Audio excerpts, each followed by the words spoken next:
America की air strike के बाद पूरी दुनिया में इस बात की चर्चा हो रही है। ऐसे में अमेरिका के साथ कौन खड़ा है, ये सबसे बड़ी बात है। इस बीच रूस का एक बयान सामने आया है जो अमेरिका को टेंशन दे सकता है।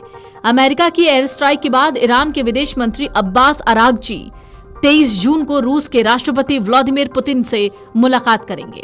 उससे पहले पुतिन के करीबी और रूस के पूर्व राष्ट्रपति दिमित्री मेदवेदेव ने ऐसा बयान दिया जिससे राष्ट्रपति ट्रंप की टेंशन बढ़ जाएगी। रूसी सुरक्षा परिषद के उपाध्यक्ष दिमित्री मेदवेदेव ने राष्ट्रपति ट्रंप पर आरोप लगाया कि उन्होंने अमेरिका को एक नए युद्ध में धकेल दिया है। मेदवेदेव ने कहा कि शांति स्थापित करने वाले राष्ट्रपति के रूप में आए ट्रंप ने अमेरिका के लिए एक नया युद्ध शुरू कर दिया है। अमेरिका की एयर स्ट्राइक पर सवाल उठाते हुए पूर्व रूसी राष्ट्रपति ने कहा कि स्ट्राइक में ईरान के बुनियादी ढांचों को कोई खास नुकसान नहीं पहुंचा है या केवल मामूली नुकसान पहुंचा है। अब हम स्पष्ट कह सकते हैं कि ईरान द्वारा भविष्य में परमाणु हथियारों का उत्पादन जारी रहेगा। उन्होंने दावा किया कई देश ईरान को सीधे अपने परमाणु हथियार आपूर्ति करने के लिए तैयार हैं। हालांकि उन्होंने ये नहीं बताया कि वो किस देश की बात कर रहे हैं। मेदवेदेव ने आगे कहा कि इजरायली आबादी अब लगातार खतरे में है। देश के कई हिस्सों में विस्फोट हो रहे हैं। उन्होंने कहा अमेरिका अब एक नए संघर्ष में उलझा हुआ है जिसमें जमीनी कार्रवाई की संभावनाएं मंडरा रही हैं। उन्होंने ये भी सुझाव दिया कि हमलों ने ईरान को राजनीतिक रूप से मजबूत किया है। रूसी नेता ने कहा ईरान का राजनीतिक शासन बच गया है और पूरी संभावना है कि ये और भी मजबूत हो गया है। लोग देश के आध्यात्मिक नेतृत्व के इर्द गिर्द एकजुट हो रहे हैं, जिनमें वे लोग भी शामिल हैं जो पहले इसके प्रति उदासीन या विरोधी थे। इस बीच ईरान के विदेश मंत्री अब्बास अरागची ने इस बात को खारिज किया कि तेहरान मौजूदा हालात में परमाणु वार्ता में फिर से शामिल होगा। उन्होंने कहा हम कूटनीति के बीच में थे, हम संयुक्त राज्य अमेरिका के साथ बातचीत के बीच में थे जब इजराइल ने उस पर हमला किया। उन्होंने कहा अमेरिकी हमलों से ठीक 2 दिन पहले जिनेवा में यूरोपीय वार्ताकारों के साथ बातचीत चल रही थी। इसी दौरान अमेरिका ने हमारे परमाणु ठिकानों पर हमला किया। ईरान ने नहीं बल्कि अमेरिका ने धोखा दिया है। फिलहाल अमेरिका के एयर स्ट्राइक के बाद स्थिति और भी बिगड़ने की संभावना जताई जा रही है। अमेरिका की एयर स्ट्राइक के बाद पूरी दुनिया में इस बात की चर्चा हो रही है। ऐसे में अमेरिका के साथ कौन खड़ा है, ये सबसे बड़ी बात है। इस बीच रूस का एक बयान सामने आया है जो अमेरिका को टेंशन दे सकता है।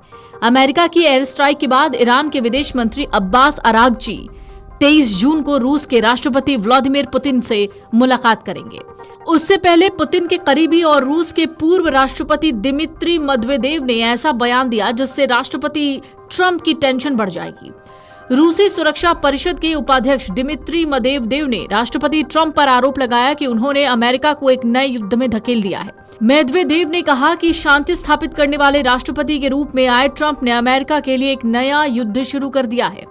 अमेरिका की एयर स्ट्राइक पर सवाल उठाते हुए पूर्व रूसी राष्ट्रपति ने कहा कि स्ट्राइक में ईरान के बुनियादी ढांचों को कोई खास नुकसान नहीं पहुंचा है या केवल मामूली नुकसान पहुंचा है। अब हम स्पष्ट कह सकते हैं कि ईरान द्वारा भविष्य में परमाणु हथियारों का उत्पादन जारी रहेगा।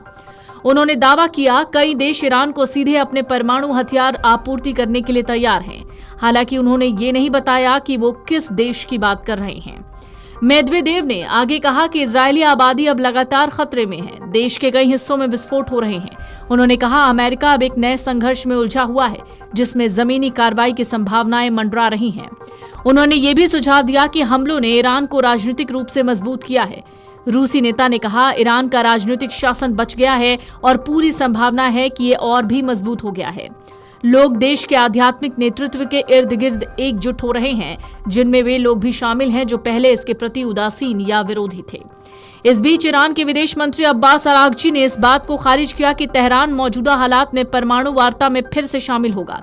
उन्होंने कहा हम कूटनीति के बीच में थे, हम संयुक्त राज्य अमेरिका के साथ बातचीत के बीच में थे जब इजराइल ने उस पर हमला किया। उन्होंने कहा अमेरिकी हमलों से ठीक 2 दिन पहले जिनेवा में यूरोपीय वार्ताकारों के साथ बातचीत चल रही थी। इसी दौरान अमेरिका ने हमारे परमाणु ठिकानों पर हमला किया। ईरान ने नहीं बल्कि अमेरिका ने धोखा दिया है। फिलहाल अमेरिका के एयर स्ट्राइक के बाद स्थिति और भी बिगड़ने की संभावना जताई जा रही है। Video desk amarujala.com। अगर आप ये वीडियो YouTube पर देख रहे हैं तो हमारे चैनल को सब्सक्राइब कर बेल आइकन दबाएं और Facebook पर देख रहे हैं तो हमारे पेज को लाइक करें।